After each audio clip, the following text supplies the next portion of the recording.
આજે આપણે થાલીપીઠ બનાવવા જઈ રહ્યા છીએ, તો હાલો આપણે એની તૈયારી કરીએ. 1 વાટકી ચોખાનો લોટ લીધું છે, 1 વાટકી ઘઉંનો લોટ લીધું છે, 1 વાટકી ચણાનો લોટ લીધું છે, 1 વાટકી બાજરાનો લોટ લીધું છે, 1 વાટકી રાગીનો લોટ લીધું છે, 1 વાટકી મકાઈનો લોટ લેશું. આવી રીતે મેં 6 લોટ લીધા છે. એક નાનકડી વાટકી કરી બધું એક પ્રમાણમાં 6 વાટકી લોટ લીધું છે.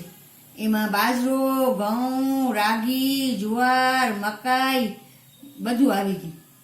ચોખાનો લોટ, ચણાનો લોટ, આવી રીતે આપણે 6 લોટ ભેગા લીધા છે.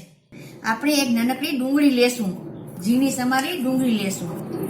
આ 2 લીલા મરચા, 10 થી 12 કણી લસણની, એક નાનો આદુનો ટુકડો, ત્રણેયને મેં આવી રીતે અધકચરું પીસી નાખ્યું છે.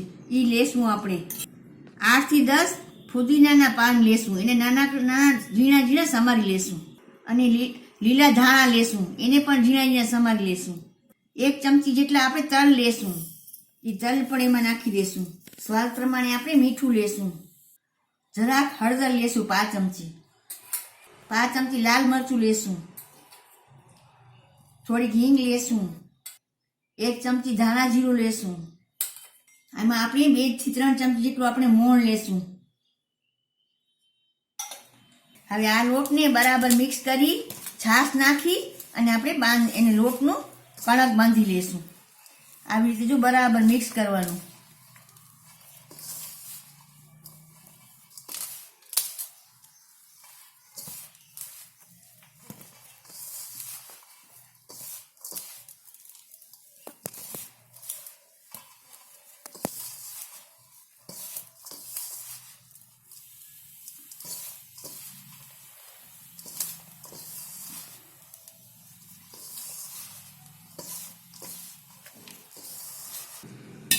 હવે આપણે એમાં છાશ નાખી અને એનાથી લોટ બાંધશું.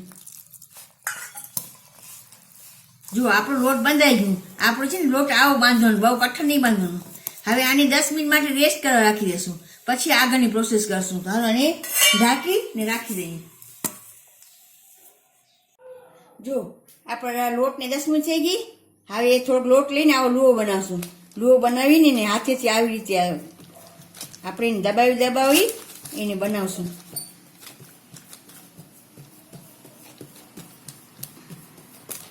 આવી રીતે હાથે દબાવતો આવવાનું, આમ ફરાવતો આવવાનું.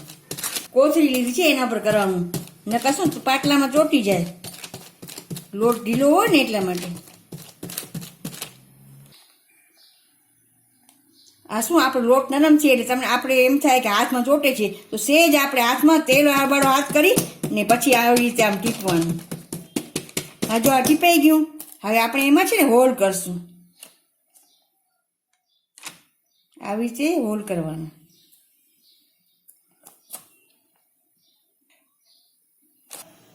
જો આવી રીતે હોલ કરી નાખવાના એમાં. હવે આપણે ગેસ ઉપર નોનસ્ટિક તવો લેશું. હવે તવો ગરમ થશે એટલે આપણે આ થાલીપીઠ એમાં નાખી દીધું. આપણે આજે થાલીપીઠ બનાવીએ છીએ. આપણે આમ નાખી દેવાનું.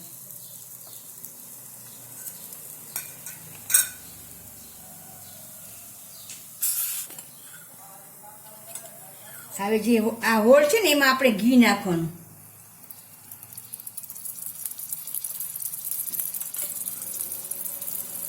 તમે તેલ નાખો તો તેલ નાખી શકો છો, પણ ઘી નાખવાથી શું બહુ સરસ બને છે. એની સાઈડમાં થોડું ઘી નાખી દેવાનું.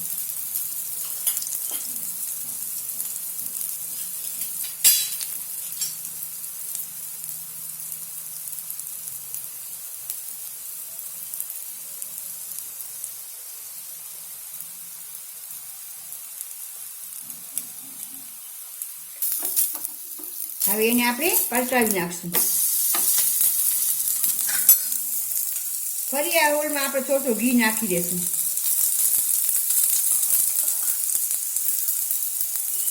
એનાથી શું ક્રિસ્પી ને સરસ આપણે શેકાઈ જશે થાલીપીઠ.